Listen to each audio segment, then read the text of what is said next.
मैं थोड़ा मिसाइल के बारे में पूरा आपको बता देता हूँ। प्लीज। मिसाइल जो है, पत्थर फेंक दो ना किसी पे, वही मिसाइल है, पत्थर ही मिसाइल है। ठीक है ना? अच्छा, उस पत्थर पे आपने पीछे से दिवाली का रॉकेट लगाया था ना, पटाखा पीछे से, हाँ हाँ, तो वो रॉकेट हो गया।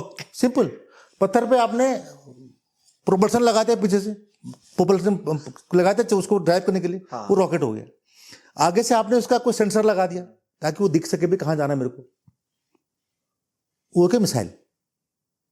तो उसमें गाइडेंस, अब उसको मिसाइल को जब टारगेट यहाँ पे मिसाइल जा रही है तो उसको ऐसे जाना है ना, तो वो सेंसर देखेगा ये टारगेट यहाँ पे है, उसको गाइडेंस के फिर वो ऐसे जाएगा। उसके लिए आपको कंट्रोल, जैसे हवाई जहाज चलता है, अप डाउन लेफ्ट राइट चलता है ना, 3D प्लेन में चलता है जहाज, वैसे मिसाइल भी चलती है। तो यूं जाकर के यूं करके ऐसे चले जाते हैं। ठीक है, तो मिसाइल सिस्टम हो गया, एक तो स्ट्रक्चर हो गया, उसका प्रोपल्शन हो गया, उसका वॉरहेड हो गया, पेलोड हो गया जहां एक्सप्लोसिव हो गया, एक गाइडेंस एंड कंट्रोल हो गया, एक होमिंग हो गया।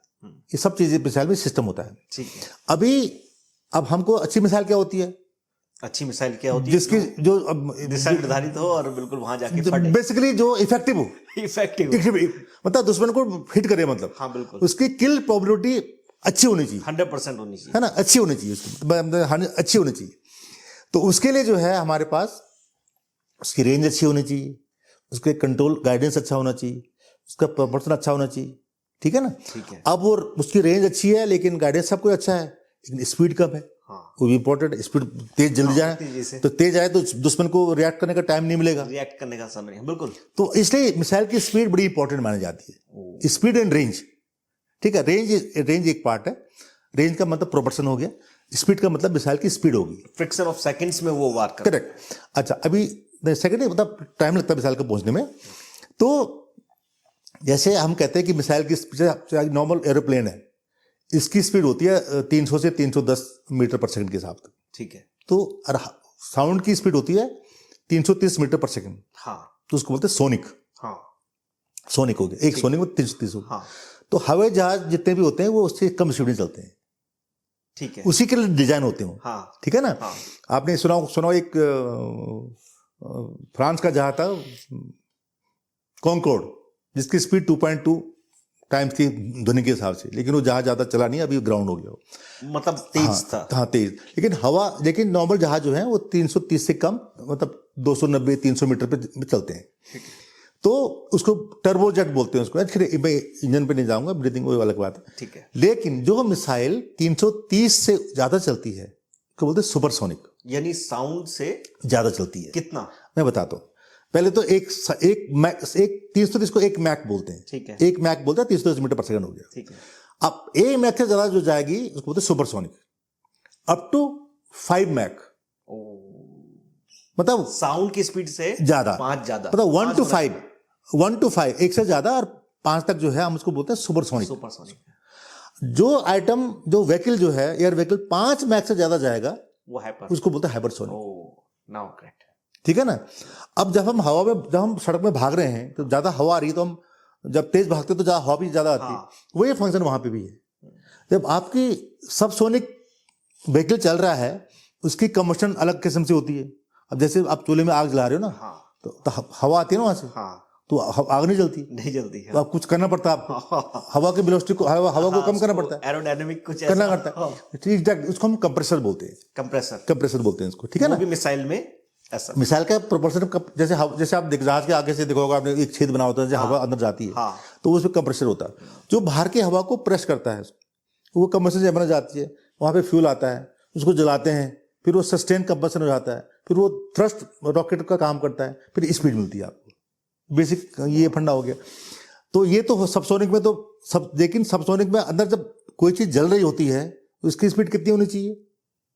कोई चीज जल रही है तो हवा की स्पीड कितनी होनी चाहिए? 0 होनी चाहिए, ताकि वो जले आराम से, जल पाए। लेकिन वो नहीं होता है, वो स्पीड में जलता है वो।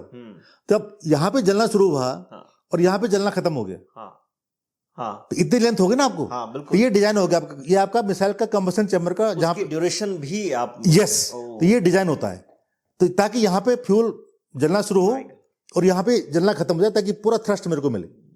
ये डिजाइन होता है। जैसे ये अब हम देखें तो छोटे मोटे दिवाली के पटाखों में भी कुछ इस तरह की स्ट्रेटेजी इस्तेमाल होती है जो नहीं, वो रॉकेट है। उस एक रेंज तक जाके नहीं, फटे। वो रॉकेट है। वो फटना अलग होता है। फटना जो है ना, जैसे ये बता दो पहले आपको, जैसे ये मैंने बताया अभी, ये सबसोनिक अब ये हो गया। अब सुपरसोनिक की बात कर रहे हैं हम लोग।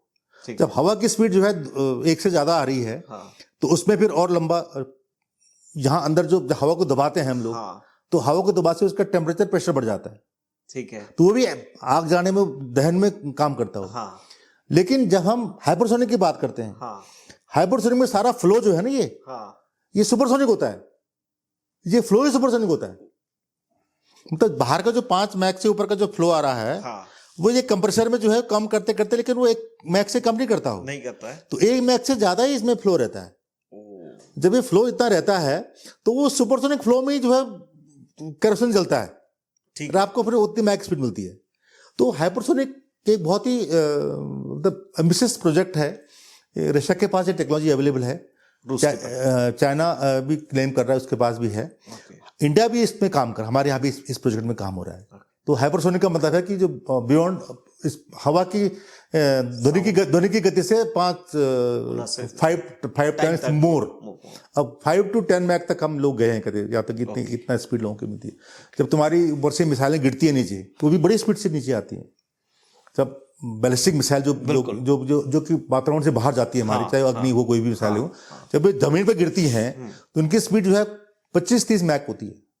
25-30 मैक, वो उतने में ही वार कर जा रहा है। तो अदरवाइज ये नहीं, वो हाइपरसोनिक का कंपैरिजन बता रहे हैं, वो हाइपरसोनिक हो गया। वो जो गिरती ऊपर से, जब कोई चीज ग्रेविटी से नीचे गिर रही है ना, तो उसकी स्पीड 25 से 3000 मीटर पर सेकंड स्पीड पे नीचे, बहुत तेजी से आप। अच्छा, अब नीचे गिर रहा है, तो आपने गतिज ऊर्जा सुनी होगी आपने, dynamic, kinetic energy and potential energy, और तो हाफ mv² बोलते हैं। तो अगर इसकी स्पीड 3000 मीटर पर सेकंड है, तो मास मिसाइल का अगर 2 टन का वारेड है, तो आधा कितना हो गया, वो कितना टेम्परेचर हो गया, उस टेम्परेचर से मिसाइल जल जाएगी। जल जाएगी, बिल्कुल जल जाएगी। तो उसके जो बाहर की जो शील्ड है, वो हमको कार्बन मैट्रिक्स की शील्ड होती है, जहाँ की वो उस घर्षण को, उस फ्रिक्शन एनर्जी को वो जले, लेकिन अंदर न पहुंचे। अंदर तो हमारा जब इतना बड़ा पेलोड होता है, तो ऊपर ही फटते हैं। बिल्कुल, वो तो वही उसको जमीन के ऊपर उसको फोड़ते हैं। उस पे इसके अंदर रडार लगा होता है, जो कि नीचे से पकड़ता है उसको, और उसके बाद फिर उसको तोड़ते हैं। तो ये कॉन्सेप्ट है। तो इसमें सारी जो है, ये हो गया तुम्हारा एयर डायनेमिक्स, ये एरोस्पेस व्हीकल के लिए होती है। अगर पानी के अंदर है, पानी के अंदर हमको हाइड्रोबैलिस्टिक बोलते हैं, यहाँ बोलते हैं एयर डायनेमिक्स, वहाँ बोलते हैं हाइड्रोडायनेमिक्स। और कॉन्फ़िगरेशन ऑफ जो टॉप होता है, वो हाइड्रोबैलिस्टिक्स के हिसाब से होता है। हाइड्रोबैलिस्टिक, ठीक है।